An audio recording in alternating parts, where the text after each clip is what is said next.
nuevo video. El día de hoy estaremos con ustedes para presentarles cómo era Yucatán antes de ser lo que ahora conocemos. Comencemos.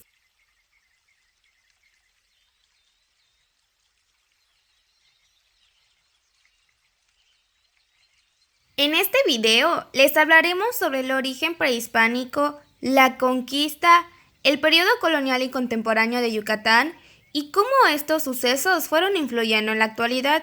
Nosotros provenimos de los mayas. Ellos eran una civilización que florecía en un amplio marco de espacio y tiempo, que se desarrolló en montañas, tierras tropicales y fríos valles. Los estudios han dividido esta magnífica área en tres zonas que constan de las costas del Pacífico, las tierras altas y las tierras bajas. Es importante saber que los mayas cuentan con diversas fuentes de información que ayudan en el conocimiento. Gracias a ellos se cuentan de varios datos relativos. Se dice que se conoce 4 códices mayas elaborados de la conquista. Número 1. Código de Dresde. Número 2. Códice de Madrid. Número 3. Códice de París. Número 4. Códice de Golier. Un dato curioso es que los códices mayas fueron elaborados en tiras de papel hechos de una corteza de un árbol que se llama copo. Así como existen códices mayas, existen fuentes históricas posteriores a la conquista española. Cabe recalcar que estas están escritas en español y maya, por ejemplo, el Popol Vuh y Chilam Balam. Existen fuentes que están basadas en los siguientes. Los colonizadores fueron Bernal Díaz del Castillo, Juan Díaz y Hernán Cortés. Ellos aportaron información con sus libros que fueron La verdadera historia de la conquista de la Nueva España, El itinerario de la Armada y Cartas de relación. De ahí hubieron personajes importantes, por ejemplo, los cronistas, los exploradores, los viajeros, las arqueológicas y las etnográficas. Cada uno tuvieron una aportación importante.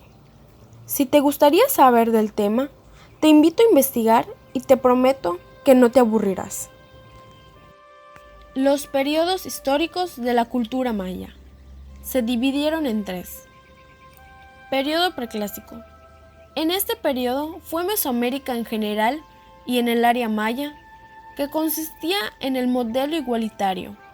Tenían estatus semejantes entre sí, con una sociedad con 2 estratos básicos, que podían ser sacerdotes y campesinos. En el periodo clásico, la milpa fue el sistema de cultivo y la organización social estaba dividida en el modelo de la ciudad-estado, que propone un estatus semejante entre sí. Luego está el modelo de superestado, que propone la subordinación de algunos sitios al poder de otros. Y por último, el periodo posclásico. Aquí floreció el comercio, en particular las vías marítimas transportaban materiales como el algodón, cacao y sal. Es muy importante saber que la producción de cerámica era tarea compartida entre hombres y mujeres. La organización social en esta época fueron las fuentes documentales con gran variedad en el tamaño y calidad de sus construcciones en diferencia. También determinaba la ubicación de la vivienda. ¿Ustedes saben lo importante que son los periodos históricos? Bueno, es importante porque cuentan con características que hace que los identifiquemos tal cuales son, como por ejemplo en el preclásico. La arquitectura sobresale en el desarrollo. Existieron 2 tipos de escultura maya, la extensa o independiente de edificios como estrellas y altares. Por último nos encontramos con la cerámica. Ejemplos de piezas son las que se denominan esferas de cerámica. por segundo lugar tenemos el clásico. La arquitectura hace inconfundible. En el periodo clásico, no sé si sabían, pero las muestras de pintura mural son abundantes en sitios de Yucatán. Qué interesante, ¿no creen? Al parecer, y nos hemos topado con alguna, pero no sabíamos qué era. Y por último tenemos el posclásico. La arquitectura del posclásico son las sólidas murallas defensivas, tal y como existen en Mayapán y Tulum. Se considera una época de decadencia. Por su parte, la pintura presenta diferentes estílicas, como por ejemplo en el periodo anterior, con menos realismo y quizá menos riqueza en su movimiento. La cerámica procede de piezas de alta calidad técnica, como la que denominan cerámica tojil plomiza. Dioses mayas. En la actualidad se cuenta con mayor información respecto de los atributos de las deidades. Entre los dioses más conocidos destacan los siguientes. En el puesto número 1 tenemos Itzamá, que fue considerado por lo general como el dios supremo. Se le atribuye la invención de la escritura y el nombre de lugares y tierra. En el puesto número 2 tenemos a Ichel. En el puesto número 3 tenemos a Chak, que fue el dios del agua y es el símbolo de la energía creadora. En el puesto número 4 tenemos a Yunkash. En el puesto número 5 tenemos a Yunkimil, o bien conocido como Kisin o Hapuch. Es una deidad del inframundo. Era considerado jefe de los demonios y tenía a su servicio a los ángeles. En el puesto número 6 tenemos a Ishtab. En el puesto número 7 tenemos a Kukulcán. Nos referimos a la majestuosa pirámide en Chichén Itzá, que está dedicada y construida en honor a Kukulcán. En el puesto número 8 tenemos a Kin, que fue el dios del sol. En el puesto número 9 tenemos a Noek. En el puesto número 10 tenemos Shamanek. En el puesto número 11 tenemos Ekchuak. En el puesto número 12 tenemos al dios de la tierra, que se le desconocen los nombres de los seres sobrenaturales que personifican a la tierra. Y en el último puesto tenemos a Kawil, que es el dios del fuego y es una deidad de los linajes divinos. Qué interesante. Ahora, como vimos, los dioses de igual manera, siempre para un dios tenía que haber un ritual, que fueron importantes en las prácticas religiosas mayas. Tenían como objetivo adorar a los dioses para obtener de ellos sus bendiciones. Cada uno de ellos hacían sus ofrendas a cada uno de sus dioses. Las más preciadas eran las de sangre de seres vivos: perros, venados, pavos e incluso jaguares.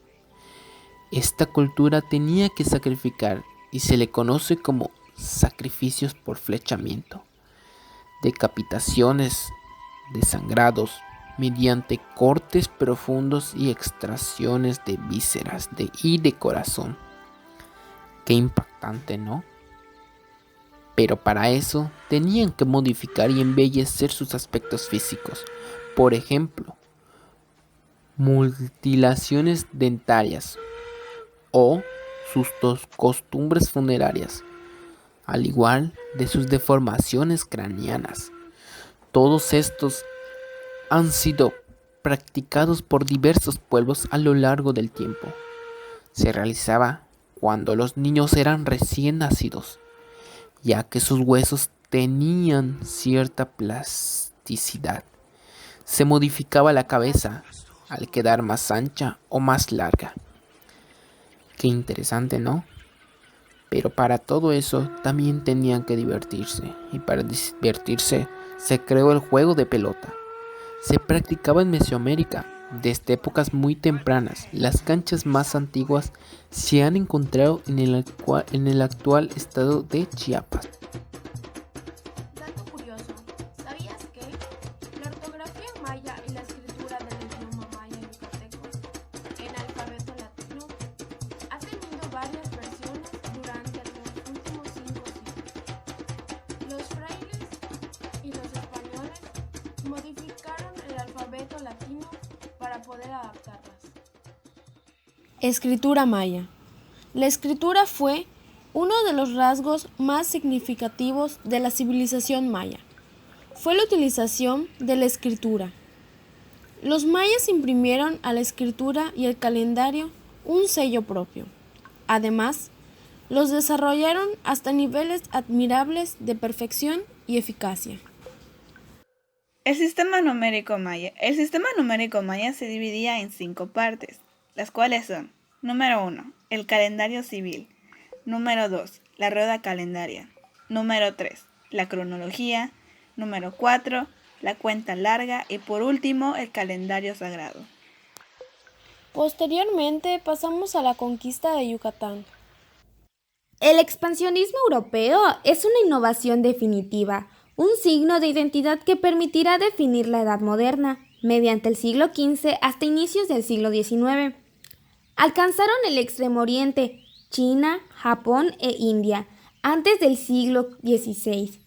En un tiempo, el continente se incorpora a la cartografía hasta el siglo XVII. Se permitieron la mayor mutación del espacio humano, sino que también derribaron barreras milenarias.